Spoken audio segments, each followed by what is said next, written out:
ti për hallaun ikë folë thot në Arabi, jo në Shqipëri.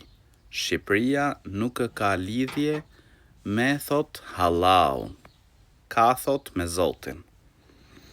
Unë nuk flas për hallaun, unë flas për Allahun, krijuesin e gjithësisë. Gjithçka është në sundimin e Allahut të lartësuar. Zoti i gjithësisë, Allahu i lartësuar thot në Kur'an: "Walillahi ma fis samawati wa ma fil ard." Allahut i përket gjithçka që është në qiell dhe në tokë. Gjithçka është pra në sundimin e Zotit të gjithësisë.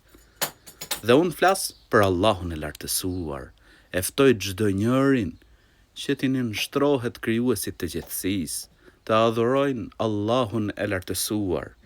Prandaj të ftoj edhe ty që të adhurosh të madhin Zot dhe të mësosh ta shkruash emrin e tij, Allah, jo hallaun.